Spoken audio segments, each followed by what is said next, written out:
Всем привет, дорогие друзья, с вами Бест. И сегодня у нас снова военный контент от гильдии GVT. Первая цель — 1 200 000 000 силы, пехотная фаланга, при этом относительно небольшое количество войск, есть немножко Т5, по 2 миллиона Т4 и по 3 миллиона Т2. При этом аккаунт супер донатный, потому что есть донатные фамильяры на стене, аж целых 4, и они полностью прокачаны. Гаргантюа, Чернокрыл, Вивиан и Кролик. Пятым фамильяром там стоит Грифон, то есть пачка как будто вот у топового сборщика на форты. И шмот военный, думаю, там очень хороший, возможно даже фул оранжевый, но пока что стоит не военный охотничий сет. Возможно, товарищ Спид, кстати, он находится в открытой гильдии. Я сейчас как раз таки вышел со своего аккаунта туда, посмотреть, в сети он или нет, и вижу, что он был в сети час назад. Поэтому, в принципе, можно попробовать, почему бы и нет. Начинаю кавалерийский сбор с аккаунта Ксинга. Возможно, даже удастся его пробить, все-таки 17 миллионов войск. Обычно у аккаунтов с такой силой войск гораздо больше, но здесь очень много силы в изучке. Я думаю, где-то, если мы его обнулим, то останется миллионов 800-900. Так, до выхода сбора 10 секунд. Повторно фалангу я здесь не чекал, потому что вижу, что все еще товарищ не в сети. Но вот сбор, к сожалению, у нас не совсем фулл, поэтому пришлось распустить и создать его снова. Ну, хотя мы теряем время, да, то есть можно было попробовать ударить неполным, но у нас не было еще одного кавалерийского сборщика, потому что у импульса герой был потерян. Так, 10 секунд до выхода. Все еще товарищ Спид находится не в сети.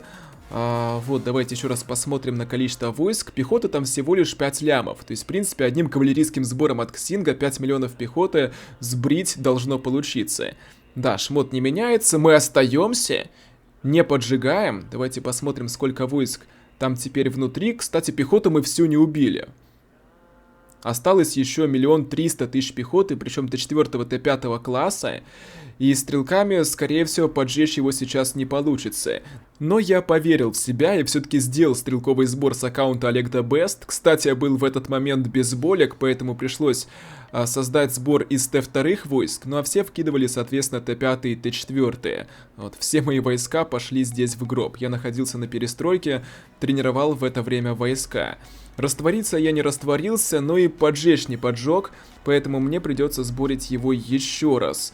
Ну, делать кавалерийский сбор уже нет смысла, там пехота осталась в 2 раза меньше, чем было до стрелкового сбора. Видите, я пронес 1 200 000 войск, из которых где-то 1700, даже 866 000 это урон от фамильяров, ну и минус 400 000 пехоты Т4. То есть контртипы там, скорее всего, вкачаны на фул, плюс к этому есть летописец и змей. То есть это какой-то мини-сборщик, у которого даже больше фамильяров, чем у меня на аккаунте, вот, потому что пехотных у меня нет, а у него есть. Там, кстати, прилетела гильдия КМ на подстил наших фрагов, и сперва выходит их стрелковый сбор, затем уже пойдем мы. Возможно, они сейчас пробьют, все-таки пехоты там осталось 600 000, товарищ все еще не в сети, и крепить его, конечно, никто не крепил. Вот представьте, что бы было, если бы он находился в сети на военном шмоте и менял бы фаланги. Вот даже с 17 миллионами войск он бы смог, наверное, принять, я думаю, 5 сборов с его-то контртипами, с его-то статами, что даже вот видите на ферме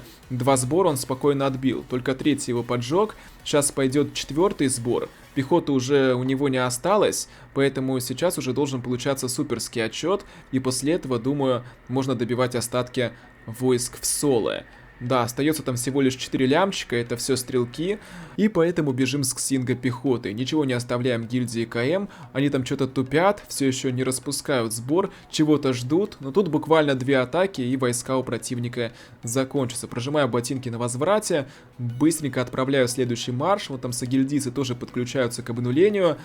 Ну и, наверное, все. 3-го марша здесь уже не надо, да, вон поймали лидера.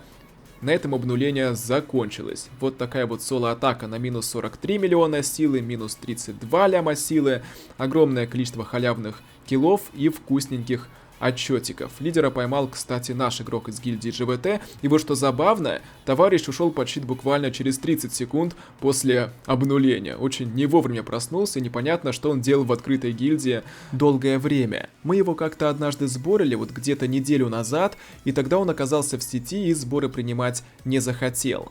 Так, а теперь мы сборим игрока с еще большим количеством войск, там по 6 миллионов Т2, по 2 миллиона Т4, но здесь отличие в том, что товарищ на полной ферме, потому что замок не военный, киллов там мало, а такие всегда стоят не на войне. Ну, какой смысл ему стоять на войне, если он никогда не воевал и сборы принимать не собирается? Его здесь никто не укрепил, хотя он находится в серьезной гильдии, закрытой гильдии. Это китайская гильдия Лин, основные наши противники. То есть просто своего согильдийца ребята кинули. Здесь я прожимаю Титана, чтобы не отдать фраги нашим конкурентам. Вон там прилетела гильдия SXH, которые наверняка сидят на таймере кавалерийским сбором, поэтому распускаем их сбор. Здесь я был уверен, что цель мы пробьем, да, даже несмотря на то, что войск там дофига. Сейчас мы увидим отчет, но пока что давайте начнем кавалерийский сбор издалека, чтобы никто нас не нашел, не увидел, где стоит цель. Возможно, ребята подумали, что он просто улетел или мигрировал,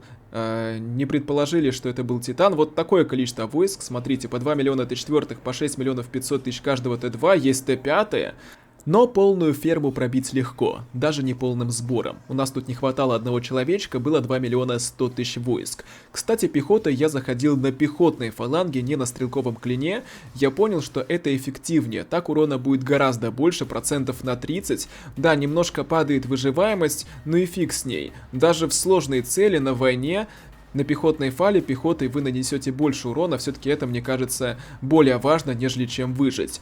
Так, мы залетаем кавалерией на коврах, проносим 12 миллионов войск, минус 174 миллиона силы, и там остается всего лишь 5 миллионов кавалерии, которую можно добить легко в соло, но там, к сожалению, противник уже стоит под щитом, мы прям где-то за 3 секунды до открытия щита успели влететь. Ковры не пожалели, да, вот все, сбор от гильдии Сек распускается, добить остатки не удалось. Но чел потерял где-то примерно 22 миллиона войск, думаю, ему максимально неприятно, вот проспал основную часть своей армии. Вот такие вот красивенькие отчеты получились, сейчас пойдем нулить следующую цель, не менее интересную.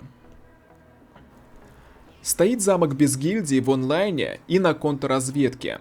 Никнейм Ксяо Си Юэ. То есть видно, что это какой-то китаец, дымится, потому что я прочекал фалангу с аккаунта Олег the Best. Подлетал к нему вплотную, сделал тест и увидел, что там стоит стрелковая фаланга, поэтому решил сделать пехотный сбор от Ксинга издалека, чтобы он не видел, что на нем висит какой-либо сбор. Вот если игрок стоит без гильдии, то он не видит никакие сборы, которые открыли на его аккаунт. Поэтому сейчас он находится в полном неведении и, скорее всего, не подозревает, что сейчас с ним произойдет. Перед выходом сбора включаю бустик на 70% атаки. Тут, кстати, зачем-то подлетела к нему Вивали, никто ее не просил это делать. И тут, к сожалению, не вовремя Ксинг зашел на свой аккаунт, но, тем не менее, ребята не затупили и ковры очень быстро прожали. В итоге товарищ не успел уйти под щит, не успел сменить шмот на военный, и получился вот такой вот суперский отсчет. Из 24 миллионов войск осталось только 11, попали прям четко пехотой в стрелков, опять же на пехотные фаланги, заметьте, я бил. Выжили только осадки, там немножко совсем луков, 6 штучек Т2 класса, и стрелков практически у противника не осталось. Странная, конечно, у него пропорция. Очень много Т2 стрелков в 10 лямов, очень мало Т2 пехоты. Вот, конечно, что-то неправильное он тут натренил. Или с такой пропорцией нужно было принимать на пехфале.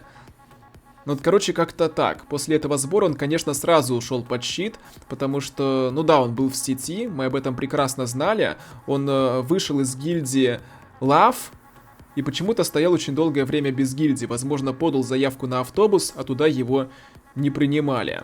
Ну а теперь под конец хочу вам показать, как обнуляли игрока из гильдии XRX в нашем королевстве. Вот я не знаю, что он тут забыл.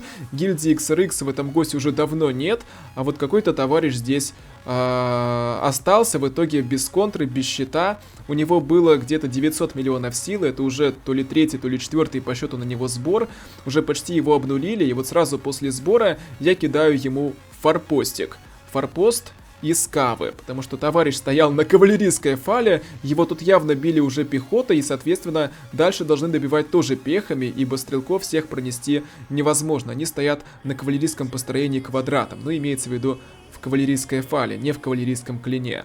Вон там один товарищ уже разбился пехотой, они, видимо, не заметили мой форпост, вон там потихонечку идет второй, его ничего не смущает, вместо того, чтобы развернуться, он напротив прожимает ботинки и теряет своего лидера. Вот тот, который вышел, у него полная прокачка, он взял подушку, там все с дивизионом идеально. А вот второй товарищ просто ударил пехотой, без осадок, без чего-либо. Вот как нужно бить. 375 тысяч, видите, подушка есть, осадки есть, Т5, Т4, Т2 с лидером, вот. Ну а тот товарищ неопытный, ну и, конечно, других вариантов, кроме как остаться, тем более на таком сете, у него не было. И вот выходит последний сбор, который добьет остатки, заберет лидера. Там на самом деле оставалось всего лишь сколько? 3 миллиона войск, их реально можно было добить в соло, но они решили не рисковать тем, что попадут на мой форпост еще раз. Дождались очередного сбора, добили, но я все же кидаю второй по счету форпост уже с другой локации. Вижу, здесь идет одна баллиста, тут пехота с лидером, здесь пехота без лидера, она уже разбилась. Какое-то количество фрагов я получил, ну и теперь ждем атаку пехотой с лидером. Вон она потихонечку ковыляет. Че, неужели не развернется?